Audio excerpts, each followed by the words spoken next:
Welcome to the Attention Deficit Disorder Expert Podcast Series by Attitude Magazine. Hi, everyone. Good afternoon and welcome. I'm Wayne Callan, and you're listening to Attitude Magazine's weekly ADHD Experts audio broadcast. I think we've all been there, whether you sat in a doctor's office with your child while the pediatrician ticked off ADHD symptoms that you had to admit also described you, or you decided it was time to talk with your doctor about symptoms that had been troubling you for years. You know the relief and shock of receiving an ADHD diagnosis in your 30s, 40s, and 50s. For a moment, you can't believe it. Then, as it sinks in, it all makes sense. If this describes you today, today's topic, how to succeed with adult ADHD, will be of great interest. We will get tips and strategies for accepting the diagnosis after the initial shock and for taking steps forward to manage emotions, symptoms, and picking up the pieces to make a successful life for yourself. Today, we're very fortunate to have Michele Novotni with us. Michele is an internationally recognized expert in the field of ADHD. She's the former president and CEO of the National Attention Deficit Disorder Association, or ADDA. She is an inspiring speaker, best-selling author, psychologist, coach, and parent of a young adult with ADHD. You can reach her at michelenovotni.com. Today, Michele will talk about everything adults diagnosed with ADHD need to know to manage their diagnosis and symptoms, dealing with the emotions that arise from diagnosis later in life, getting support, and developing a blueprint for a successful life. So with that introduction, let me turn it over to Michele, and thanks again for being here. Thanks, Wayne. I can't believe I'm going to cover all that in 20 minutes. That sounds exciting. All right, so we're going to cover some of the basics of what do you do when you find out that ADHD is part of your life. So usually, as Wayne had said, it could be that your child was recently diagnosed, you have a friend, you saw an ad on TV, your doctor, you weren't doing well at work. Something sort of brings it up and bubbles it up so that later in life, where you might have been missed early on, someone somewhere says it's ADHD. Now, when you first get the diagnosis, some people are totally relieved. They say, oh my goodness, at least there's a name for it. Now I know why I do that. Because in the past, what happened was if you weren't working up to your potential, or if you only worked on things that you enjoyed doing, but couldn't follow through with details, you were often called other kinds of things. You were called passive-aggressive, you were called lazy, sloppy, unmotivated. And so ADHD was usually seen as a moral defect. You're a bad person because you can't pay attention and do what you're supposed to do when you're supposed to do it. So once you understand that there's actually a biological brain-based basis to a lot of your behaviors, that no, you're not doing it on purpose, that opens the pathway to, so what do I do about it? I know my father got diagnosed later in life. He got diagnosed when he was 60 by his daughter, me. I sent him to a professional later. But that was a real eye-opener for him because he actually started owning all those negative images. People would always say, you just don't work up to your potential, you're not trying hard enough. And because there was no other reason to explain it, he sort of began to take their reasons as making sense. It's like, yeah, I am smart enough to do it. Yeah, I did do it yesterday.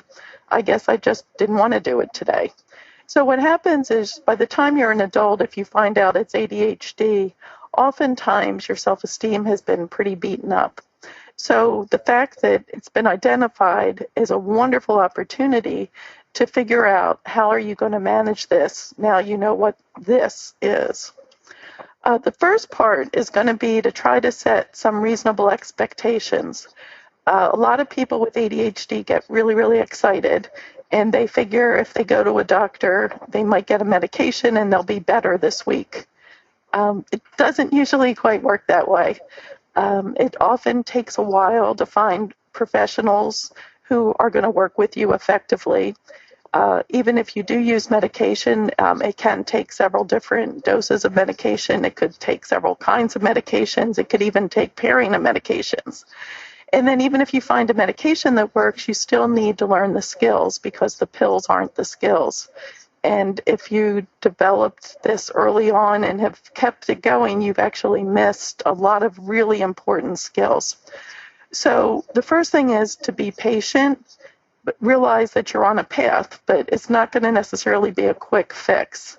And that's hard for a lot of people to sort of be patient once they know. If you go to see an ADHD specialist, sometimes it can take a couple months to get in to see someone, and that can be incredibly frustrating. Or sometimes you see someone and you get bad advice right off. It's unfortunate that even in this day and age, some people go to their family doctors and are still told ADHD doesn't exist for adults. So again, set some reasonable expectations so that you're not disappointed. Next, it's important to advocate for yourself. There's going to be no better expert on you than you, except maybe for those people who live with you and see you all the time too. Sometimes they have a very, very important perspective that you might be missing. But if something isn't working for you, it's going to be important for you to stand your ground and come up with a different approach. There are literally hundreds of approaches to managing all the different challenges with ADHD, whether we're talking about struggles with organization, follow-through, procrastination, getting to work on time.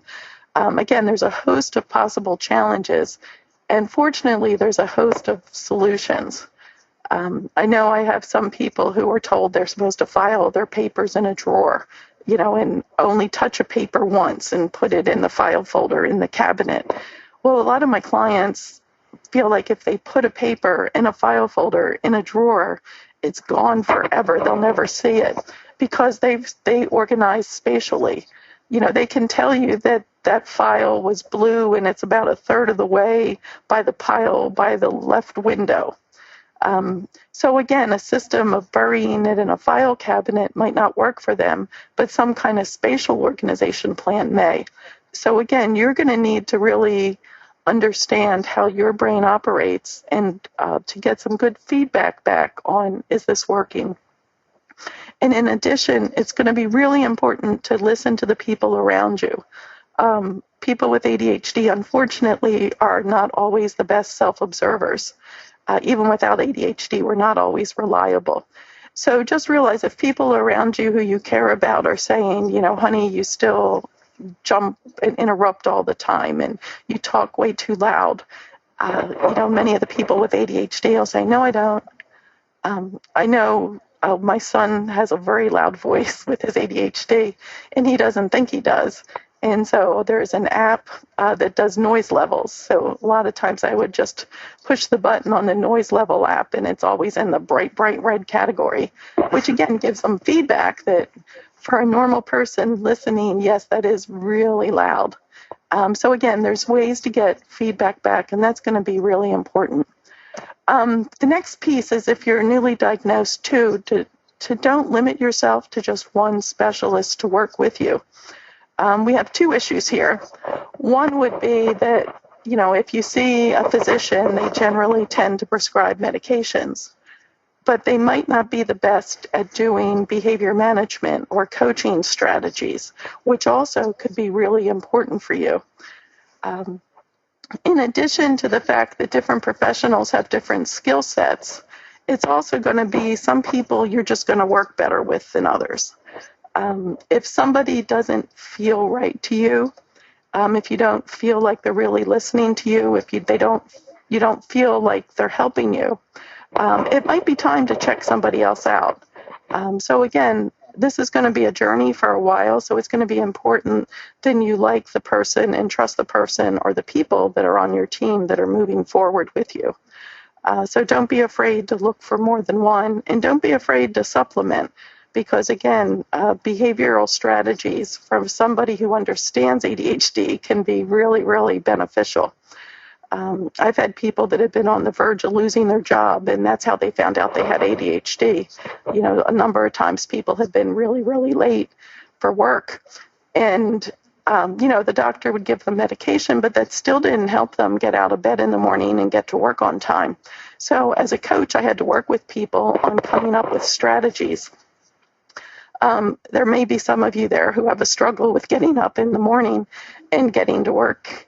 And some of the most effective pieces are going to be things like developing a landing pad when you come home to put all your important keys, wallet, passes, all in one location so that when you get ready to go in the morning, it can become a launch pad. And then you can grab all those important documents because they're all in one place. I had one client who did a Star Wars plate, and she made this Star Wars plate kind of shrine, and that's where she put all her items. And that became her landing and launch pad.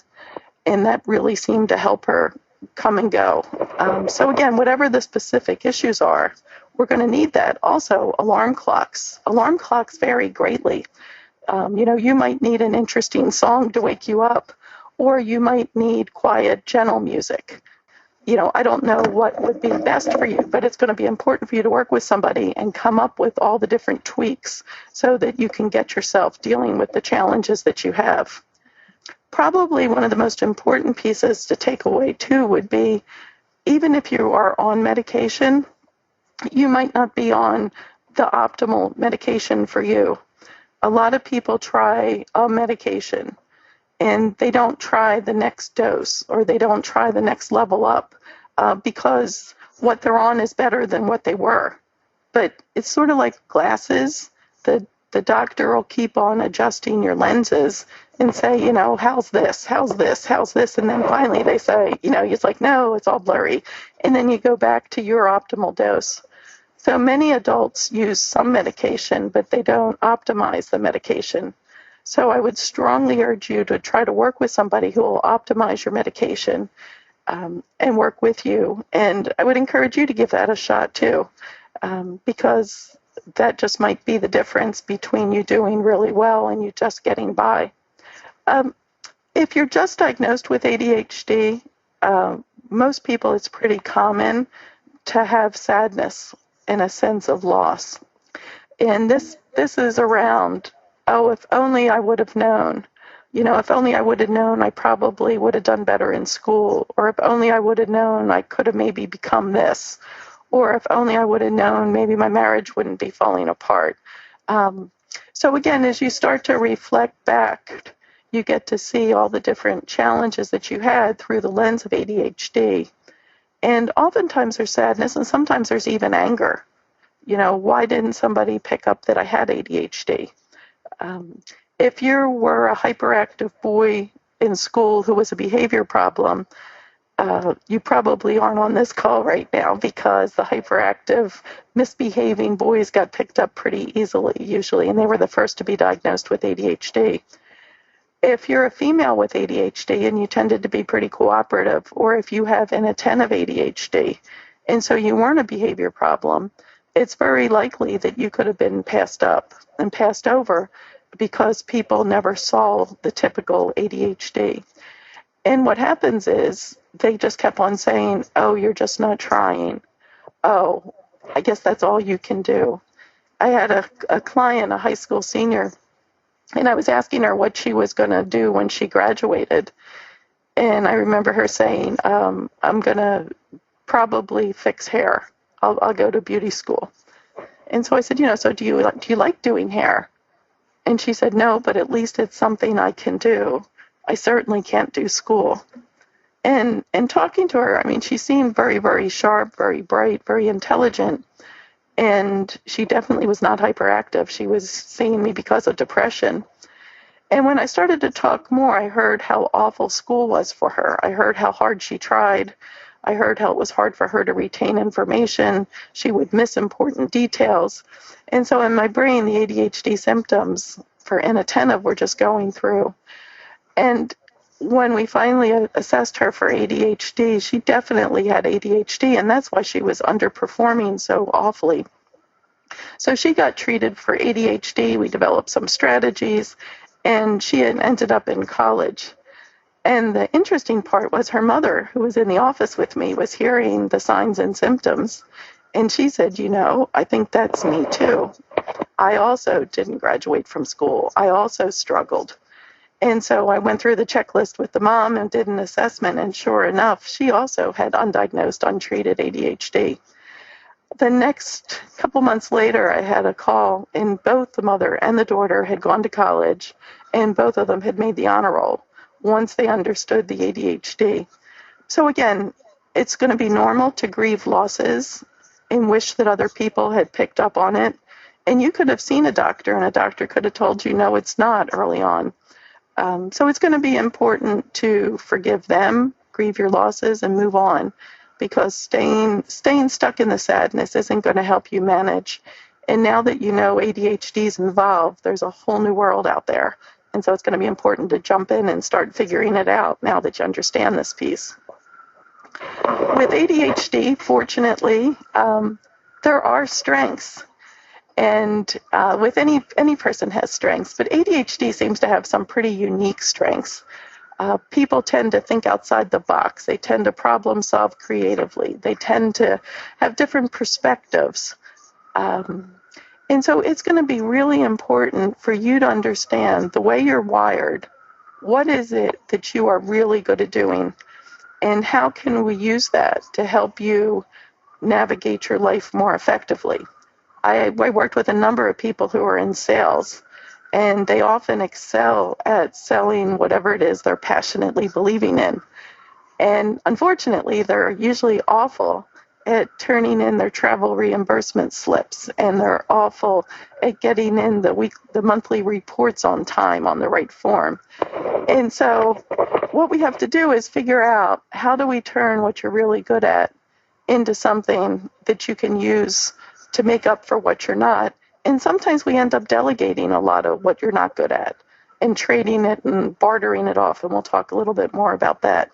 So it's important to see yourself not for your weaknesses. So if you've been diagnosed, you know what you can't do. You usually can't sustain attention, you can't stay focused, you're easily distracted.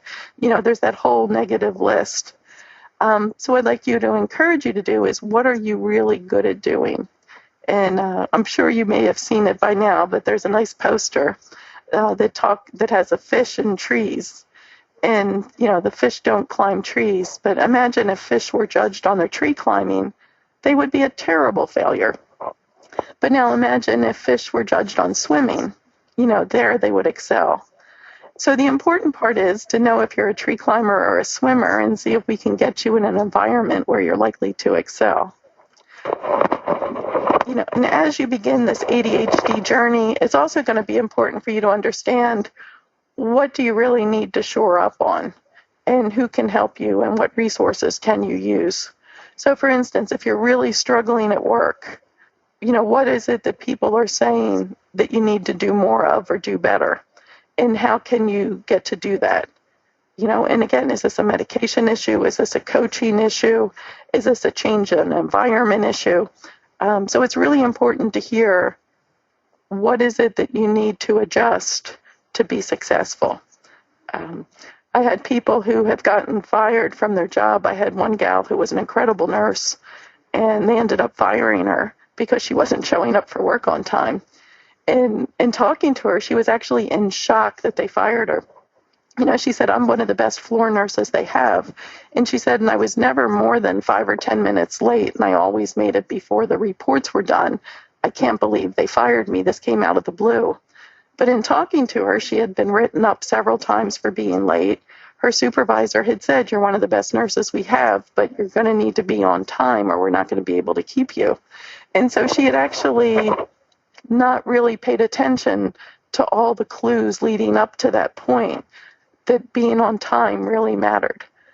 So again, when she got another job, we had to have her learn some ways to get to work, not just on time, but 15 minutes early, so that if there was traffic ahead or if there was one of the oops moments, she had that cushion. Relationship skills. Okay, I've written a book on relationship skills. Relationships are huge. ADHD impacts relationships at the home and at work. So again, it's going to be important to know, what are you good at? And also important, what have others told you that you're not so good at? A lot of times, some of the common complaints would be that people talk too much with ADHD.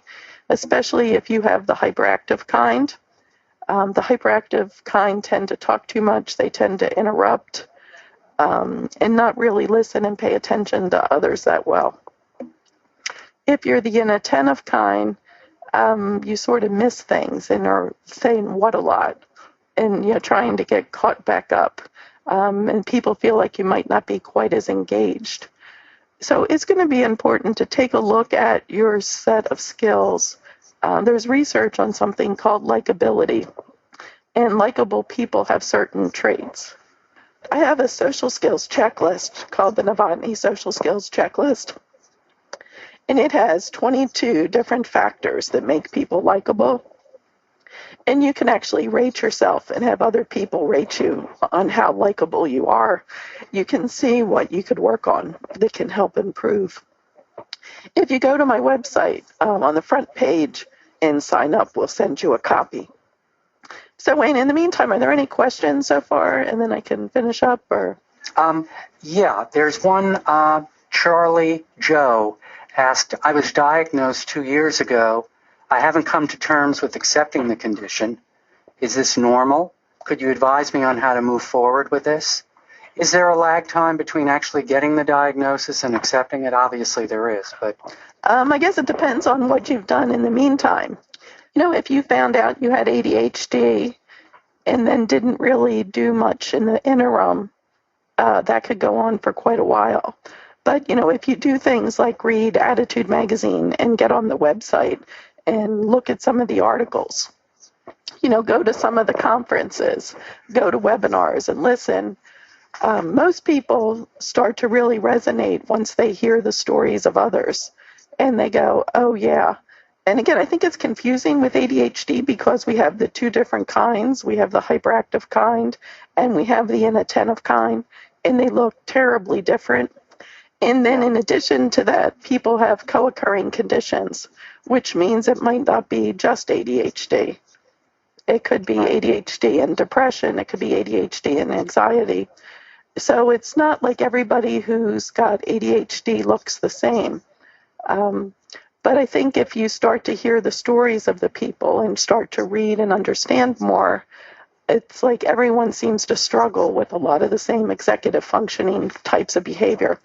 So, I would think that counseling would be a really good place to help sort of get your arms wrapped around ADHD, especially if it's been 2 years. And it could be that it's even the wrong diagnosis. I mean, that's a possibility too, that if it's really not feeling right, maybe the first person didn't get it right. But I would probably recommend seeing a therapist that specializes in ADHD as a starting point to find out, what are those resistances about? Are they legitimate resistances because, no, it doesn't fit? Is there fear of being labeled something? And does that need to be dealt with emotionally? But it seems like not quite grasping it 2 years later. Probably counseling would be my top recommendation for a way to start wrapping your heads around it. Right. Here's another question from a woman. I am 49 years old, and I know that I am suffering from ADHD, but I cannot get anyone to help me. In my early 40s, I went to a psychiatrist, and he prescribed Ambien and Wellbutrin, which of course did not help. Last year, I went to a psychologist, and she told me it was menopause. I know that I have ADHD, and she has several exclamation points after that. I have lost 2 jobs because of this, and I'm on the verge of a third. I am scared to death because I will soon be 50, and then what? Do you have any advice on how to find and maintain help? Okay, actually, it's a really common problem, and especially if you live in any of the rural areas. ADHD in adults is still relatively new. It used to be thought that you outgrew it, and it was a childhood disorder. Unfortunately, there's many, many people who still don't quite understand the nuances of adult ADHD. Wellbutrin is one of the medications that it's like a third-level medication, I think, that could be used for ADHD, but it's not a first-level med. So I don't know if she's seeing somebody who specializes in ADHD, but my first recommendation would be all therapists are not created equal, all doctors are not created equal, and they certainly don't all have the same understanding of ADHD. So get yourself hooked up with somebody who really understands adult ADHD. And some of the ways to find them would be, if you look online, there's different kind of directories in the ADHD world where, not that they're saying that everybody on there is good, but at least everybody there has said they want to advertise to people with ADHD. So at least that puts them forward as somebody who could be good. I know Attitude has a website for directories. ADD.org has one. CHAD has one. CHADD.org. WebMD also has a listing where people put in their specialties. So if someone has listed, say, 20 different specialties and ADHD is one of the 20, I would run. So especially if you've bumped into some problems, find somebody who understands. Mm-hmm. There have been several questions similar to this one. I find myself sad as I realize all of my lost opportunities because of the late diagnosis. In fact, I think I might be moderately depressed. Is this common among recently diagnosed adults? Will I grow out of this moderate depression, or should I see someone about that, as well as trying to manage my ADHD? Being depressed is very, very common with the diagnosis of ADHD. And usually, again, depending on, the person had said mild, so I'm not sure it needs an intervention yet, but it might. Usually, once you understand ADHD and once you understand some ways to manage it, the depression mitigates because you are finding out where you function. You are finding out where you shine. You are figuring out how to outsource some of the things that are just terrible for you to have to do. So once you start making your life fit the way your brain is wired, there's less reason to be depressed. But depression is probably the most common reaction for a lot of people once they find out it's been ADHD. Especially if they don't understand it well. If you come from a long family of people with ADHD, it's like, oh, well, me too. And at least you know that people have managed, people have survived, and, you can go on from there. But again, some people, it can be a blow to your sense of self because you're not perfect. But basically, you're not going to be perfect anyhow, so That's a whole other issue. Yeah. It's also going to be important for you to tell other people that you have ADHD in your own way, so they won't label your behavior. And this happens a lot in the workplace. Some people need formal accommodations for their ADHD. Sometimes you don't need formal accommodations as much as you need different strategies. And most workplaces have gotten fairly good at adapting around people. Some people don't want to say they have ADHD in their workplace, but they say, I work best if I have a headset on, or I get more done if I come in first thing in the morning before anybody else is here. So again, you don't have to say I'm highly distractible, therefore I need this, I have ADHD, but you can just say, would it be okay if I worked, like an hour before everybody else came in, because I really get a lot done then. Mm-hmm. Or, at meetings to ask people, can I run this by you to make sure I got the most important part right? So that's going to be important because otherwise people are going to think, if you're wearing a headset when most people don't wear headsets, they're going to think that you're trying to avoid them. I know that, again, my son is a computer programmer and his workplace was perfect for somebody with ADHD. He just had to show up sometime during the day. And during the day, he just had to work 8 hours somewhere during the day. So he could come and go as he pleased. He could wear whatever he wants. If he got bored with a project, he put it back up on the board and somebody else took it. And they had game rooms for them to play. So, it was the perfect ADHD world for him to navigate. But again, in the world of computer programmers, many of them have ADHD. So that's normal. But if you're in, like, say, a legal field or some other fields where it's not as normal, you have to let people know how you learn and work best. And again, that's where a coach can help you too, coming up with these formal or informal accommodations. Mm-hmm. When you talk about who's on your team, most people aren't familiar with ADHD coaches. Coaching, again, is a relatively new profession, but coaches help you actually accomplish your goals. So life coaches help you do things like figure out a system to get to work on time, figure out a system to organize your clothes. I know some people couldn't get out the door in the morning because they couldn't decide what to wear. So sometimes I've worked with clients and we've done pictures of all their outfits and put them together with their jewelry and with their shoes and, got everything all together. So that way, if they wanted to get dressed, they could just look at the pictures and pick it out. I had one person who wanted to organize their closet, and the idea was like deadly to her. It's like, oh no, I could never organize my closet. It's a nightmare. And then I said, well, what would your dream closet look like? And she's like, I can't even visualize it. I said, well, if you can't visualize it, it's going to be really hard to do it. And I said, just crazy. What might it look like? And she said, it would be green. It would be lime green. And I said, okay. And she said, yeah, then I'd open my doors and it would say, hello. So she actually did. She took everything out of her closet and painted it lime green. And she was so excited about that because, again, that worked with her on the way her brain worked. And as a coach, I gave her permission to paint her closet lime green because the color just excited her. So once she had the lime green closet, then she was able to figure out that she actually did best with less things so that she didn't have to make so many decisions. So she really didn't need 15 pairs of pants, only 5 of which fit her.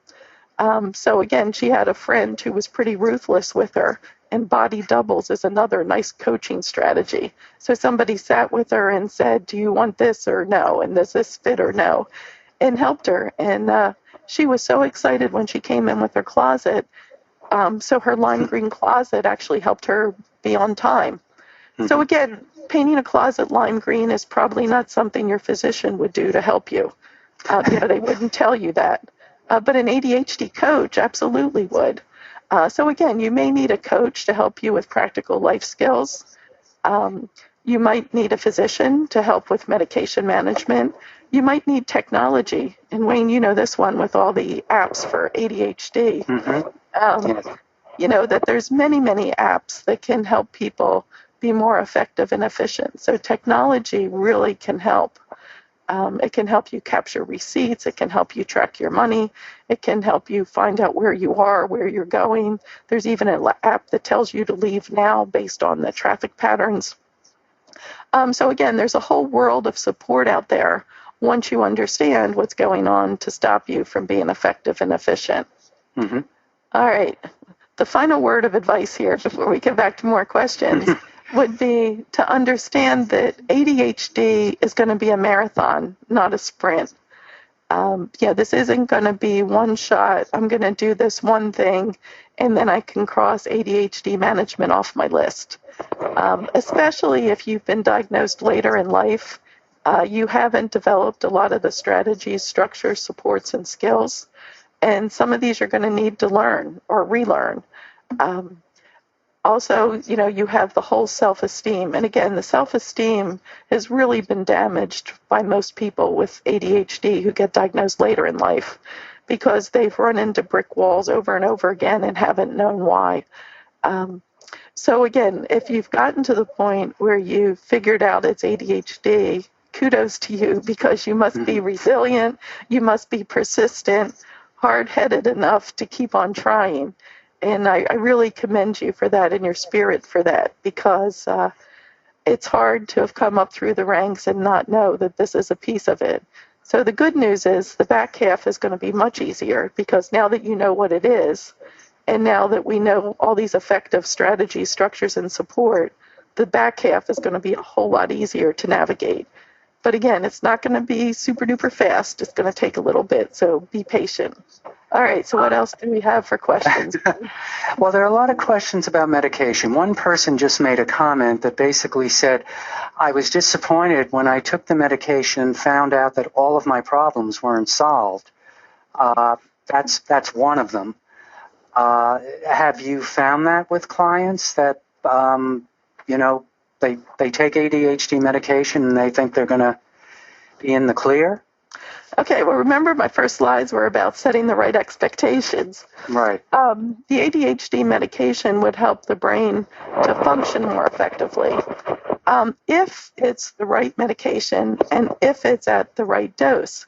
Most physicians start at the lowest possible dose of medication to make sure there aren't problems. So the chance of you responding to the lowest possible dose is probably fairly small. Right.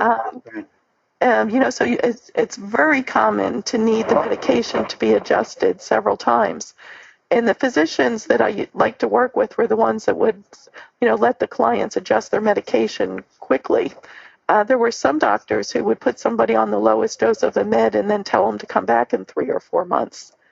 That's a living nightmare for somebody with ADHD. Mm-hmm. Usually they want you on the same med for a week to 2 weeks, but then they could say, and if all goes well, call my office and then we can increase it. So you're going to want somebody who's going to be pretty assertive working with you. So the first dose of a med, it doesn't surprise me that it wouldn't work. But even if it did work, we still have the fact that you have a lifetime of habits and skills that you're missing. Because while other people were learning all those gap things, you weren't. While other people were learning how to navigate relationships, you might not have been. So again, there's still a lot of skill learning that need to be backfilled for everything that's missed. So again, the pill isn't the skill, and that's why ADHD should be managed with a group of people, helping you with the skills as well as with the physical issues. Right. A lot of questions about you mentioning before the optimal level of medication. A lot of people are asking, how do I know if I'm taking an optimal level of medication? I'm a 34-year-old Chinese-American female, just diagnosed this past March. I am focusing better with 20 milligrams of Vyvanse. How do I know if it's optimal, though? Okay, so again, I'm not a medical doctor, but I help people ask the right questions to their medical doctors.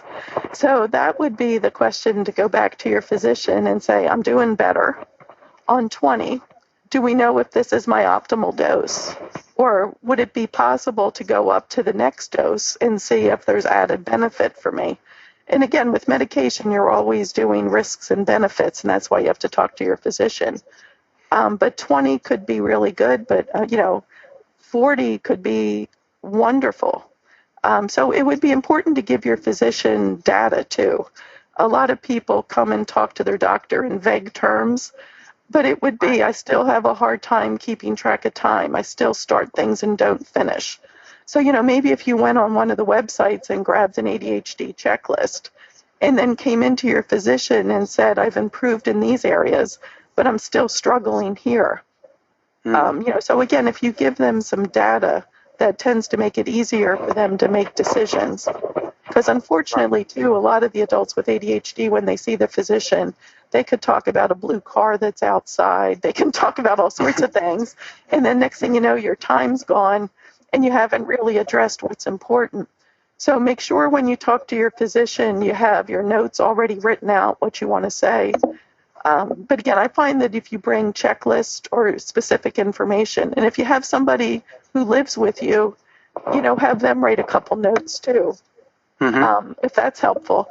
Because again, physicians want you to be optimal, but you need to give them that information. So I think just by starting the question, is this optimal? How do we know? And would it be okay to try, the next up? So again, I think many, many people stop short of optimal treatment. Right. Yeah, there are a lot of experts who say that. I agree with you. A lot of questions about a support group in an area where the person lives. One person says, I know I need to talk with like-minded adults with an ADHD diagnosis, not a psychologist who doesn't know what it's like to have ADHD. I can't find any support groups in my neck of the woods, and her neck of the woods is Boise, Idaho. But there's a whole question of how do I find support groups? Is there long-distance phone support groups? Are there FaceTime support groups? Because we get a lot of questions here at the magazine about that. Okay, well, first of all, don't assume that if a psychologist or counselor is specializing in ADHD that they don't understand it. Many of the professionals who are drawn to the field have family members or themselves with ADHD. So, maybe they do understand it more than you think. But that might be a question to ask. But in terms of other kind of options, yes, fortunately, there are a number of online supports for different people. Physically, we have the CHAD groups, chad.org, and they physically meet in different locations. There's also a lot of meetups now. So if you go to meetup.com, there are a number of meetups for people with ADHD. I know Linda Rogley has over 500 people, I think, signed up for her meetup group in North Carolina, not all of whom show up at the same time. But again, meetup seems to be a pretty popular way for people to connect. There's what is a meetup exactly? Could you? Meetups, if you go to meetup.com, it's just people who are interested in something agree to meet up at a certain location and talk about whatever it is. So again, it's not a professionally run one usually. It's just people. You can have meetups on cooking or whatever. But if you type up ADHD, you got it. There's also online groups. I know Terry Maitland has one for women with ADHD. I think ADHD Resources has one. So if you look online for ADHD support groups, there are a number of online groups. There's a number of online conferences right now. So again, there is a whole big online world. There's online groups. I know Gina Perro did one on women who are married to guys with ADHD. So again, there's a variety of different kind of support groups by phone for people who live distant. Yeah, that would be very helpful to a lot of people because they just want to talk about things and not necessarily be fixed. They want to be fixed, sort of, fixed in quotes, but you know what I mean, but also just want to talk and sort of bare their souls to each other. So support groups are important. Well, and also blogs. A lot of the blogs are a nice way to sort of have a nice interaction with people who are going through similar things, too. I know when my father was first diagnosed, I was running ADA at the time, and I wanted him to come to a conference. And he was funny. He'd never been to an ADD conference. He was sort of doing this alone. And I said, well, Dad, it'd be fun. There'd be a lot of people like you there. He's like, well, I can be pretty damn annoying. I don't know if I want to be with a bunch more of me. And he did go to the conference, and Wayne, it was the happiest I think I've seen my father. He's like, wow, there are others like me. And, and he was just so thrilled that he met some really bright, sharp people who would be just as limited in some of the same areas he was. And he just felt so warm and fuzzy that he had found others, that he wasn't alone. And that's why some people go to conferences. Like Chad is having a conference coming up in November in New Orleans. And some people don't even go to a lot of the workshops. They just hang out and talk to all the other people that are around. And they just find that to be so wonderfully healing. You had mentioned find out your strengths, try to discover your strengths. One person asked the question, what is the best way to figure out my strengths when I've been spending too much time dealing with my weaknesses for a decade or so? Is there a book I can read or a quiz I can take or someone I could talk with to help me figure out my strengths? Perhaps a coach, perhaps my own family, people who know me, a best friend who might be able to shed some light on this. Because I think, a lot of times people are trying to shore up their weaknesses rather than focusing positively on strengths. Any practical blueprint for that or strategy? Yeah, actually, it would be really helpful to spend some time focusing on your strengths. And again, a lot of people are very dedicated, as this person had said, on fixing what's wrong all the time. But oftentimes we can go a lot further when we really expand what's right. Like, for instance, the one sales guy I had who could sell anything but was awful at the reports. We finally decided, it just wasn't worth all the time, energy, and effort it was going to take for him to do what he was awful at. He was so darn good at what he was good at. It's like, let's just hire a college kid to fill out the forms for you, and let's just take that off your plate. And so we did, and he ended up being Salesperson of the Year for an international company once he got to take all the clutter off his plate and just focus on what he was really good at. There are some books. There's books like Now Find Your Strengths. There's a survey that you can get, like if you look on Amazon, Strength Finder is another one. Several of the people here mentioned Strength Finder. It said it helped me tremendously. So you're right there. Yeah, it's a really nice thing to do. And then also if you have kids, as parents, we tend to spend a lot of time and energy focusing on what our kids do wrong all the time.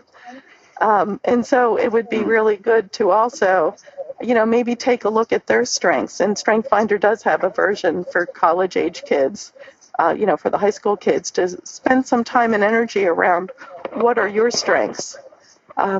But it's definitely worth a little bit of time. And again, coaches can help you find your strengths. Coaching is often very strength-based, and that's one of our first things. It's, if you ever were on time, how did you get yourself there? What did you do that time that worked?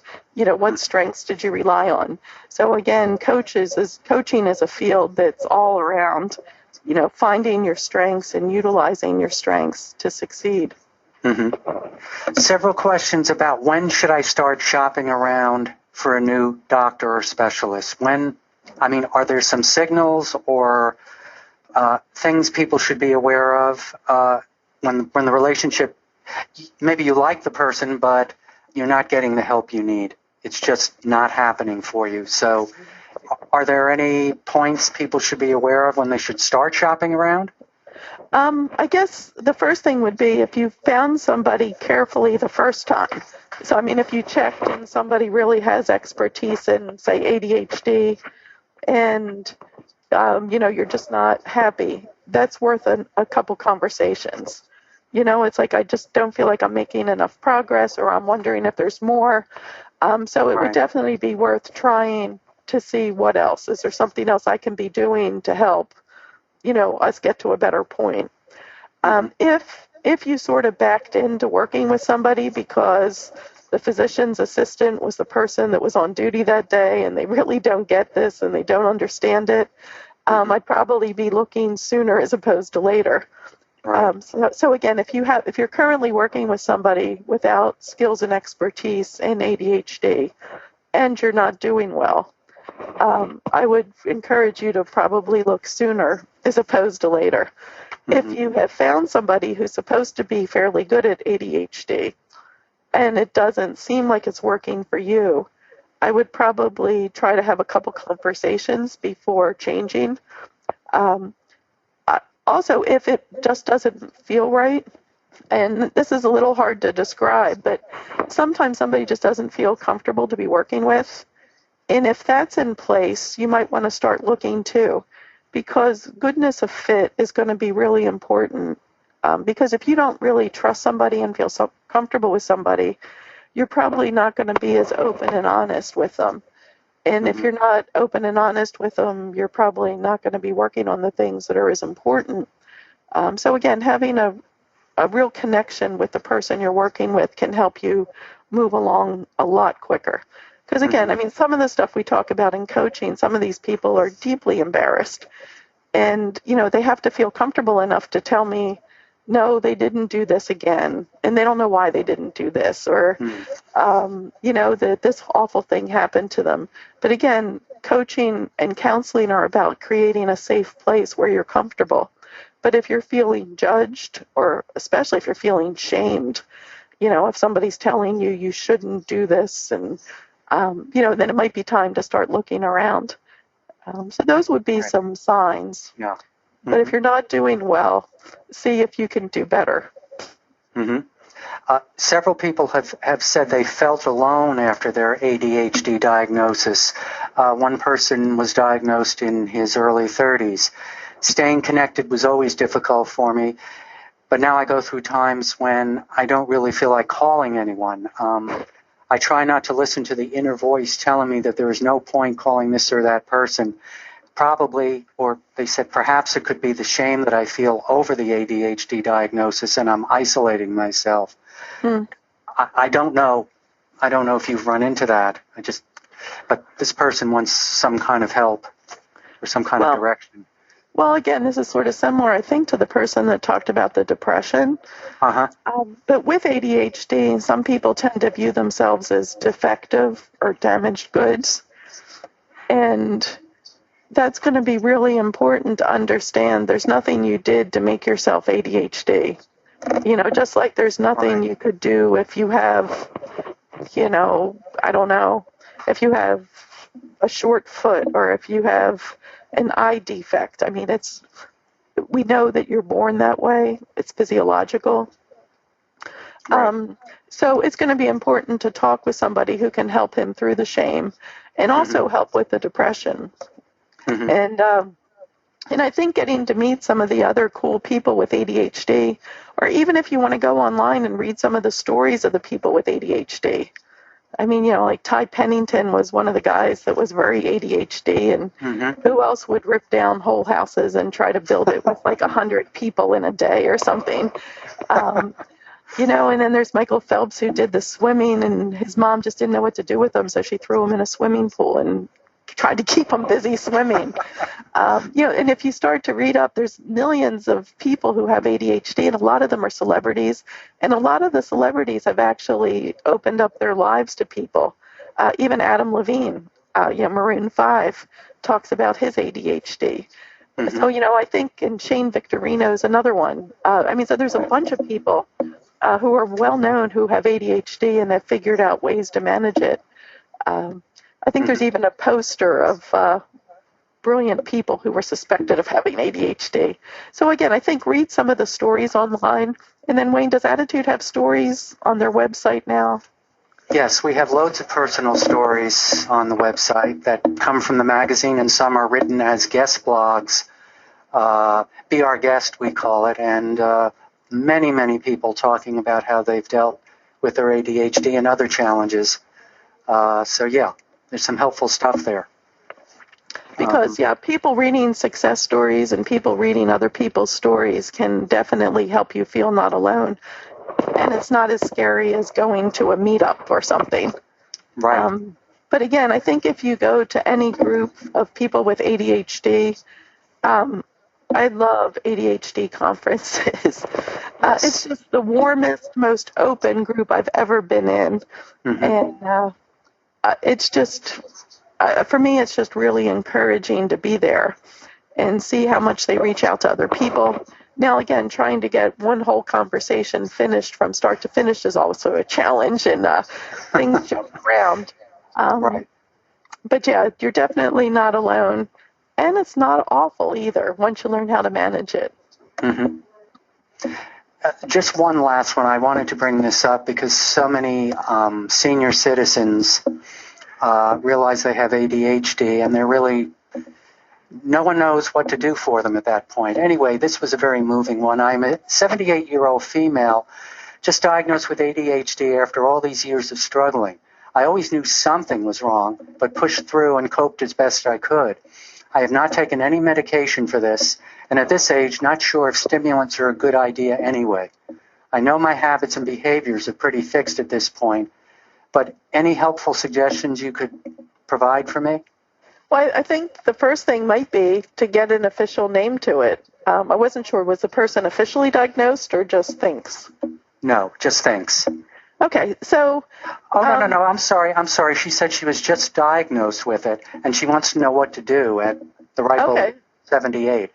All right, so at the ripe old age of 78, I think it would be important to see what ways would ADHD be limiting you at this point in time. There are I live in the Villages in Florida, and we have some really active 78-year-olds. In fact, we have some 82 and 3-year-olds that are kicking our butts at golf and tennis and all sorts of stuff around here. 78 is definitely not a death sentence by any means. So the important part would be, is there something that you're not able to do because of the ADHD? What ways is it getting in your way? Also, I think maybe a little bit of counseling to understand, because again, you have the grief. If only I knew I had ADHD, what might I have been? So again, you might need to process that. I don't know that medication would be given or not given because of the age. I know physicians usually look at physical health. So that would be something to talk to your doctor about. Suppose she's writing a book at 78, and, and maybe there would be a short-acting medication during the time she's doing that. Or it could be that with the other medications, it wouldn't work. I think at this point, ask the question. Yes, there could be medications, but then also there could be coaching strategies that could be helpful. So I think it starts with, how is ADHD getting in your way? And at 78, if you just got diagnosed, it must be getting in your way somehow, or you wouldn't have gone to the trouble to get diagnosed. And so then definitely figure out what to do about it. Because we're here as long as we're here, so we might as well make the best of it, however old we are. Well, that's very good. Very good advice. So, Michele, thanks so much for your insights and strategies. I'm sure your advice will make a positive difference for a lot of adults who are listening in. Thanks again for coming. Really appreciate it. Have a good day, everyone. For more Attitude Podcast and information on living well with attention deficit, visit attitudemag.com. That's ADDITUDEMAG.com. Waiting on a tax return? Hopefully it ends up in your hands. Fraudulent tax returns due to identity theft increased by 30% in 2023. If you're in a bind this tax season, LifeLock can help. Our U.S.-based restoration specialists are experts dedicated to helping solve your identity theft issues. And all LifeLock plans are backed by the $1 Million Protection Package. So we'll reimburse you up to the limits of your plan if you lose money due to identity theft. Help protect your information this tax season with LifeLock. Save up to 25% your first year at LifeLock.com/aware.